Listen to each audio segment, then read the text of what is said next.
নামাজ, রোজা, সাদাকার চেয়েও বেশি ফজিলতের একটা আমল আছে। সেটা কি আমি কি তোমাদের জানাবো না? এটা নফল নামাজ, নফল সাদাকা, নফল রোজার চেয়েও বেশি কি ফজিলতপূর্ণ, বেশি গুরুত্বপূর্ণ। আমরা তো মনে করি শুধু নামাজ পড়লেই বোধহয় আমি অনেক সওয়াব পেলাম, রোজা রাখলেই সওয়াব পেলাম, শুধু জিকির করলে সাদাকা করলেই সওয়াব পেলাম। একটা বিখ্যাত হাদিস তো আপনারা জানেন, রাসূল সাল্লাল্লাহু আলাইহি ওয়াসাল্লাম বসা, এক বেদুইন আসলো, এসে তার উটটা মসজিদে নববীতে বাঁধলো, বেদে 2 রাকাত নামাজ পড়লো, নামাজ পড়ে হাত তুলে আল্লাহর কাছে দোয়া করে, ইয়া আল্লাহ আল্লাহুম্মা আরহামনি ওয়া মুহাম্মাদা ওয়া লা তারহাম মা'ানা আহাদা। মানে ও আল্লাহ, তুমি শুধু আমারে রহম করো আর মুহাম্মদ সাল্লাল্লাহু আলাইহি ওয়াসাল্লামের রহম করো, আমাদের দুইজনের সাথে আর কাউরে রহম করো না তুমি। বেদুইন তো কি, বেদুইন মরুপল্লীতে বসবাস। আদাবুদ দোয়া, দ্য এটিকেটস অফ দোয়া, দোয়ার যে একটা আদব আছে, অন্যের জন্য দোয়া করলে যেটা নিজের লাভ, এগুলো তো জানে না। আল্লাহ তুমি আমারে মাফ করো, মুহাম্মদ সাল্লাল্লাহু আলাইহি ওয়াসাল্লামকে মাফ করো, আমাদের ছাড়া আর কাউরে মাফ করো না, কাউরে রহম করো না। এটা রাসূল সাল্লাল্লাহু আলাইহি ওয়াসাল্লাম দূর থেকে বসে বসে অবজার্ভ করছেন আর বললেন, হায় রে, লোকটা একটা প্রশস্ত জিনিসকে সংকীর্ণ বানায় ফেললো।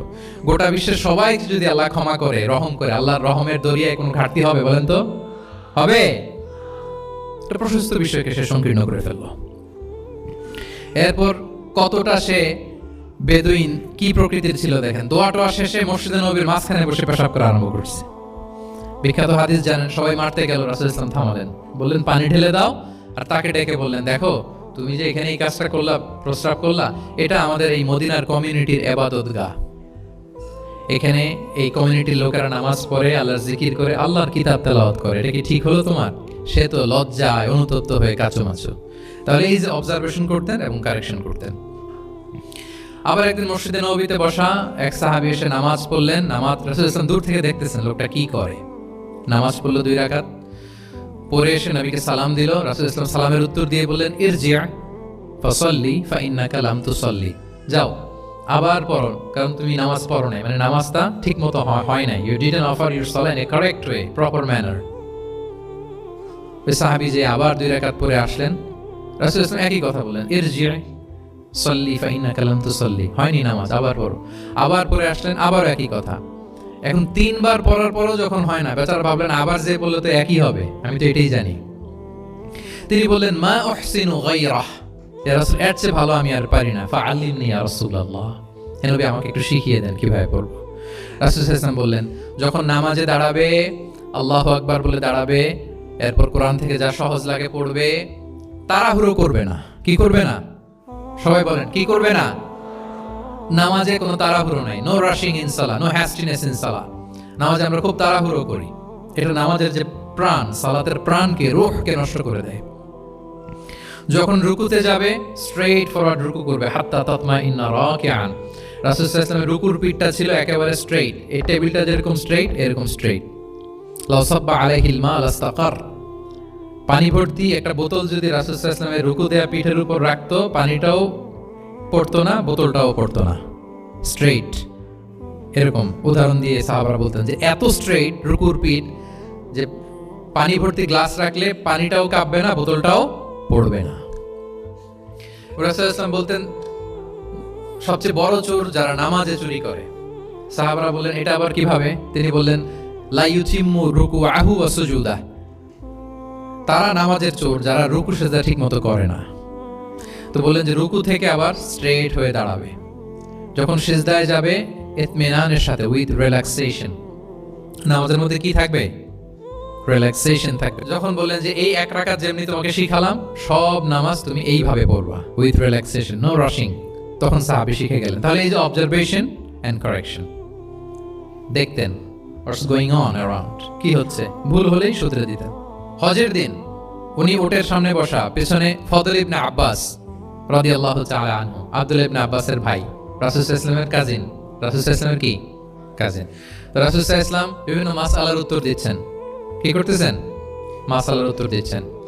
রাসূল সাল্লাল্লাহু আলাইহি ওয়াসাল্লাম হজ করেছিলেন কয়টা বলেন তো দেখি, কে জানে? হ্যাঁ, মাত্র একটা করছে। ঠিকঠাক আছে তো উত্তর? সবাই বলেন, কয়টা হজ করেছিলেন? হ্যাঁ, আসলে রাসূল সাল্লাল্লাহু আলাইহি ওয়াসাল্লাম কেবলমাত্র জীবনে কয়টা হজ করেছেন? একটা হজ করেছেন, 4টা উমরা করেছেন। আচ্ছা, এবার যেহেতু একটা হজ করেছেন, মানুষের অনেক ভুল হয়ে যাওয়া তো খুব স্বাভাবিক, কি বলেন? স্বাভাবিক না? স্বাভাবিক। ফলে 10 জিলহজ, যেটা ভেরি হ্যাকটিক ডে, একদিন অনেক কাজ করতে হয়, 5টা কাজ। জামরা স্টোনিং করতে হয়, পাথর মারো, স্লটার করো, প্রাণী জবাই করো, মাথার চুল ফেলে দাও, আবার চলে যায় মক্কায়, ফরজ তাওয়াফ করো, সাই করো, ফিরে আসো। এই যে 5টার সিকোয়েন্স অনেকে রাখতে পারে না, ভুল করে ফেলে। এখন 1400 বছর পরে মুআল্লিমরা এত তালিমের পরেও আমরা ভুল করে ফেলি। তাহলে ওই সময় কি হয়েছিল বলেন? এটা ছিল প্রথম হজ। তো রাসূল সাল্লাল্লাহু আলাইহি ওয়াসাল্লাম জানেন আজকে তো অনেক ভুল করবে, তিনি আকাবা, মিনার পাশে আকাবার এখানে হেল্পলাইন সার্ভিস চালু করছেন, মানে নিজে দাঁড়ায় আছেন, দেখি কার কি ভুল হয় জিজ্ঞেস করলে মাসালা বলে দেব। সুবহানাল্লাহ। তো এসে একজন বলে যে রাসূলুল্লাহ, আমি তো ওই আগে কুরবানি পরে চুল কাটা, আমি আগে চুল কেটে ফেলছি। রাসূল সাল্লাল্লাহু আলাইহি ওয়াসাল্লাম বলে ইফআল ওয়ালা হারাজ, ওকে কোনো সমস্যা নেই, যাও। আরেকজন এসে বলে আমি তো আগে এটা করছি। ওইদিন যাই নবীকে জিজ্ঞেস করা হয়েছে, নবী সাল্লাল্লাহু আলাইহি ওয়াসাল্লাম ফ্লেক্সিবিলিটি দিয়ে দিয়েছেন, বলে করো, অসুবিধা নাই। তো ওই যে দাঁড়িয়ে তিনি মাসালা বলতেছেন, পেছনে ছিল ফাদল ইবনে আব্বাস, ছোট ছোট সাহাবী, তরুণ। তো খাসাআম গোত্রের এক নারী আসছিল একটা মাসালা জিজ্ঞেস করতে, and she was a very beautiful lady, বেশ সুন্দরী ছিল। তো এসে রাসূল সাল্লাল্লাহু আলাইহি ওয়াসাল্লামকে যখন প্রশ্ন করতেছে, ফাদল ইবনে আব্বাস নারীর দিকে তাকায় আছে, এবং ওই নারীও ফাদল ইবনে আব্বাসের দিকে তাকায় আছে। রাসূল সাল্লাল্লাহু আলাইহি ওয়াসাল্লাম উত্তরও দিচ্ছেন, আবার খেয়াল করতেছেন যে চোখাচোখি হয়ে যাচ্ছে। যখন তিনি অবজার্ভ করলেন যে ফাদল ইজ ক্রসিং দ্য লিমিট, একবার চোখ পড়তে পারে, তারপর তো নামিয়ে ফেলতে হবে, সে যখন তাকিয়ে আছে, নারীও তাকিয়ে আছে, তখন রাসূল সাল্লাল্লাহু আলাইহি ওয়াসাল্লাম কি করলেন? ওয়াজআলা নবী সাল্লাল্লাহু আলাইহি ওয়াসাল্লাম ইয়াসরিফু ওয়াজহাল ফাদলি ইলা শিক্কিল আখার, সাথে সাথে ফাদলকে বলেন, ফাদল ওইদিকে না, এইদিকে তাকাও। এটা সরাসরি হাদিসের অনুবাদ করে শোনাচ্ছি, আমার পক্ষ থেকে না, এটা বুখারীর হাদিস। ফাজআলা ইয়াসরিফু ওয়াজহাল ফাদলি, ফাদল ইবনে আব্বাসের চেহারাটা রাসূল সাল্লাল্লাহু আলাইহি ওয়াসাল্লাম ঘুরিয়ে ফেললেন যে ফাদল ওইদিকে তাকানো যাবে না, এদিকে তাকাও। ফাদল রাদিয়াল্লাহু তাআলা আনহু নিজেকে সামলে নিলেন। এই যে this is the point, observation, এটা কি বলে? Observation and correction. রাসূল ইসলাম, he was a very good observer. What's going on around? কি চলতেছে সব দিকে চোখ কান খোলা। বাংলায় কি বলে? বাংলায় বলে বুঝবেন ভালো, চোখ কান খোলা রাখতে হবে। তো রাসূল ইসলাম খেয়াল করলেন এবং ওনার চেহারা ঘুরিয়ে দিলেন। এভাবে তিনি কেউ ভুল করলে শুধরে দিতেন। এবং শুধরে দেওয়ার আরেকটা নিয়ম রাসূল সাল্লাল্লাহু আলাইহি ওয়াসাল্লাম, আল্লাহু আকবার, অনেক পয়েন্টস এখানে, যে কিভাবে তিনি অন্যের ভুল শুধরাতেন। কিভাবে ভুল শুধরাতেন? আমরা কিভাবে ভুল শুধরাই? বাংলাদেশের যে টেন্ডেন্সি, কেউ ভুল করলে আর মাইক্রোফোন যদি পাই যে মাহফিলে, এইবার তো পাইছি ওই বেটারে, ও কাফের, ওর দাদা কাফের, ওর 14 গোষ্ঠী কাফের, ও মারা যাওয়ার পরে যেখানে কবর দিবে, ওই কবরের উপর যে ঘাস উঠবে, ওই ঘাস যে গরু খাবে, ওই গরুর দুধ যে খাবে, ও কাফের। আমি জাস্ট সিনারিওটা আপনাদের সাথে শেয়ার করি যে নিয়ম হচ্ছে কি।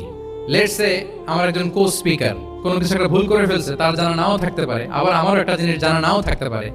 কেউ ভুল করলে শুধরানোর নিয়ম হচ্ছে, সে যে ভুলটা করলো এটা যে ভুল এটা জানানো। যে অনেকে এরকম এরকম বলে, আসলে এটা ঠিক না, বরং ঠিক হচ্ছে এটা, এবং এর পক্ষে দলিল হচ্ছে এটা, জাস্ট এটা বলে দাও। এটা যদি বলে দেয় তাহলে কি হবে? যখন ওই যে ভুল করছে সে যখন শুনবে, তার নাম তো আর বলা হয় নাই, সে তো বুঝে যাবে এটা তো আমি ভুলটা করছি, ফলে আমি শুধরে গেলাম, ওই লোক শুধরে যাবে। আর বাকি যারা লিসেনার, শ্রোতা, তারা সবাই সতর্ক হয়ে যাবে। তাইলে যেটা উদ্দেশ্য ছিল কাউকে শুধরানো, ওটা হয়ে গেছে না? কারণ নাম নেওয়া প্রয়োজন হয়েছে? বলেন তো। রাসূল সাল্লাল্লাহু আলাইহি ওয়াসাল্লাম যখন কাউকে কারেক্ট করতেন, তখন কখনো কারো নাম ধরে শুধরাতেন না, কারেক্ট করতেন না। আল্লাহু আকবার। নাম ধরে শুধরাতেন না, পাছে না সে লজ্জা পেয়ে যায়, পাছে না সে বিব্রত হয় মানুষের সামনে। সুবহানাল্লাহ। অন্যের রাইটস, অন্যের ব্যক্তিত্বের ব্যাপারে কতটা মর্যাদাশীল ছিলেন। কারণ কারো নাম ধরে তো আমার শুধরানোর দরকার নেই, এটা যে ভুল, সোসাইটিকে এটা জানালেই হবে। তাহলে যে ভুল করছে সে শুধরে গেল, বাকিরা সতর্ক হয়ে গেল, ঠিক না? আচ্ছা, 3 সাহাবী মিলে একবার ভাবলো রাসূল সাল্লাল্লাহু আলাইহি ওয়াসাল্লাম বাড়িতে কি কি আমল করে, আমরা একটু আম্মাজানদের জিজ্ঞেস করি, তাহলে আমরাও আমাদের আমলটা একটু বাড়াবো। যে জিজ্ঞেস করলো যে আম্মাজানরা একটু বলেন তো উনি বাসায় কি কি ইবাদত করে, কতটুকু কোরআন পড়ে, তাহাজ্জুদ কেমনে পড়ে। আম্মাজানরা বর্ণনা দিলেন। বর্ণনা শোনার পরে কান্নাহুম তাকাল্লুহা, ওনাদের কাছে একটু কম মনে হইলো, মানে অনেক এক্সপেকটেশন নিয়ে আসছিল। তারা ভাবছিল মানে রাতে ঘুমাই না, সারা রাত তাহাজ্জুদ আর কান্নাকাটি করে রাসূল সাল্লাল্লাহু আলাইহি ওয়াসাল্লাম কাটায় দেয়, তাদের এরকম একটা ধারণা ছিল। কিন্তু এসে শুনে যে না, আসার পরে নাকি ঘুমোতে যায়, অনেকক্ষণ ঘুমিয়ে এসে মাঝরাতে নাকি ওঠে। যা যা বর্ণনা শুনলো, কান্নাহুম তাকাল্লুহা, এদের কাছে একটু কম মনে হলো। তো একজন বলতে, আরে কম না, আইনা নাহনু মিন রাসূলিল্লাহ, কোথায় আল্লাহ রাসূল আর কোথায় আমরা? গফিরা লাহু মা তাকাদ্দামা মিন যামবিহি ওয়া মা তাআখার, ওনার তো আগের পরের সব গুনাহই মাফ। আদতে তো গুনাহই নাই, নবীরা তো মাসুম। তো ওনার সাথে কি আমাদের তুলনা, আমাদের এত কম করলে হবে না, তো কি করতে হবে? একজন বলে যে আজকে থেকে আমি আর ঘুমাবোই না সারা রাত, সারা রাত তাহাজ্জুদ পড়বো। আচ্ছা, আরেকজন বলে আমি আর না খেয়ে থাক, মানে রোজা ছাড়া থাকবো না, আমি সওমে বিসাল করব, সারা বছর রোজা রাখবো, যা করে আল্লাহ, রোজা থামাবো না, আমি রেগুলার রোজা রেখেই যাব। আচ্ছা, আরেকজন বলে আমি আর আমার স্ত্রীদের কাছেই যাব না, আমি সন্ন্যাসী জীবন নিয়ে নিলাম, আমি সন্ন্যাসী থাকবো, স্ত্রীদের সাথে মেলামেশাতে এই আমি যাব না, আমি এটা থেকে বিরত থাকবো। এই কথা যখন রাসূল সাল্লাল্লাহু আলাইহি ওয়াসাল্লামের কানে গেল, রাসূল সাল্লাল্লাহু আলাইহি ওয়াসাল্লাম রেগে গেলেন। রেগে গিয়ে সাহাবীদেরকে জড়ো করলেন। জড়ো করে তিনি বলতে আরম্ভ করলেন, আনতুমুল্লাযীনা কুলতুম কাযা ওয়া কাযা, আচ্ছা তোমাদের মধ্যে কে কে নাকি এরকম এরকম বলছে। সুবহানাল্লাহ। তিনি বলতে পারতেন, এই আব্দুল্লাহ স্ট্যান্ড আপ, দাঁড়াও, আব্দুর রহিম দাঁড়াও, এই আব্দুল সাত্তার তুমি নাকি বলছো যে সারা রাত, এটা একটা কথা বললা তুমি, তুমি নাকি বলছো যে সারা বছর রোজা, এটা তুমি কি কথা বলতো, ভুল কাজ করছো, এটাও জানো না তুমি, তুমি নাকি বলছো স্ত্রীদের সাথে মিশবে না। এরকম যদি Abdullah, Abdur Rahman, just for example, এইভাবে দাঁড় করিয়ে যদি নাম ধরে ধরে বলতেন, ওনারা সাহাবীদের সামনে লজ্জিত হতেন না? না। আনতুমুল্লাযীনা কুলতুম কাযা ওয়া কাযা, এটাই রাসূল সাল্লাল্লাহু আলাইহি ওয়াসাল্লামের কাউকে কারেক্ট করার, তাসহিহ করার অভ্যাস ছিল। মা বালু আকওয়ামিন ইয়াকুলুনা কাযা ওয়া কাযা, মাঝে মাঝে বলতেন মা বালু আকওয়ামিন ইয়াফআলুনা কাযা ওয়া কাযা, তোমাদের মধ্যে কেউ কেউ নাকি এমনটা বলে, তোমাদের মধ্যে কেউ কেউ নাকি এমনটা করে। কই আমি তো রাতে ঘুমাই আবার সালাত পড়ি, কই আমি তো রোজা রাখি সোম বৃহস্পতি, বাকি দিনগুলোতে খাই, কই আমি তো আমার স্ত্রীদের সাথে মেলামেশা করি, এই সব কিছুকে ব্যালেন্স করেও তো আমার নবুয়তি তো আমার কোনো সমস্যা হয় নাই, আল্লাহ ভীরু হতে তো সমস্যা হয় নাই। ওয়াল্লাহি ইন্নী লা আখশাকুম লিল্লাহি ওয়া আতকাকুম লাহ, আল্লাহর শপথ আমি তোমাদের চাইতে আল্লাহকে বেশি ভয় করি, আমি তোমাদের চাইতে বেশি মুত্তাকি, তারপরেও এরকম ব্যালেন্সড লাইফ লিড করাতে আমার তো কোনো সমস্যা হয় নাই, তোমাদের কেন সমস্যা হলো, তোমরা এটা কোথায় পেলে? ফামান রাগিবা আন সুন্নতি ফালাইসা মিন্নি, জেনে রাখো আমি যে স্ট্যান্ডার্ড ঠিক করে দিয়েছি এটাই সর্বশ্রেষ্ঠ ইবাদত, এর বাইরে যে কেউ যদি কিছু করে আমার সুন্নতের বাইরে, সে আমার দলভুক্ত হতে পারবে। সুবহান। এরকম যখন ধমক দিয়ে শাসিয়ে দিলেন, যেই তিনজন সাহাবী এই কথা বলছিল ওনারা তো শুধরে গেলেন, ওনারা তো টের পাচ্ছেন যে এগুলো আমাদের কি বলতেছে, ওনারা টের পাচ্ছেন না, শুধরে গেলেন, আর বাকিরা সতর্ক হয়ে গেলেন। আল্লাহু আকবার। সো এটা হচ্ছে কারেক্ট করার নিয়ম। এখন আমরা কি করি, কেউ একটা ভুল করলে তখন তাকে ধরি, তার 14 পুরুষ নিয়ে কথা বলি, তার ব্যাপারে যদি আমার কোনো তিক্ত অভিজ্ঞতা থাকে, ঝাল মেটানোর একটা সুযোগ পেলাম, আমি ঝাল মেটাই, তাকে ছোট করি, হেও করি, হেন কোনো কথা নাই যে আমি বলি না। একটাও কি রাসূল সাল্লাল্লাহু আলাইহি ওয়াসাল্লামের সুন্নাহর মধ্যে পড়ে বলেন তো? না। তাহলে মন গড়া পদ্ধতিতে আমরা কাউকে সংশোধন করতে চাচ্ছি না, আর এইভাবে করলে সংশোধন হবেও না। সে মানবিক কারণেই তার ইগোইস্টিক প্রবলেম চলে আসবে, যে সে আমাকে ছোট করলো, আমার নাম ধরে সে এত মানুষের সামনে অপমান করলো, সে হয়তো শুধরানোর যে রাস্তাটা ছিল ওইটাও বন্ধ হয়ে গেল। ঠিক কিনা বলেন? তাহলে রাসূল সাল্লাল্লাহু আলাইহি ওয়াসাল্লাম এভাবে শুধরাতেন।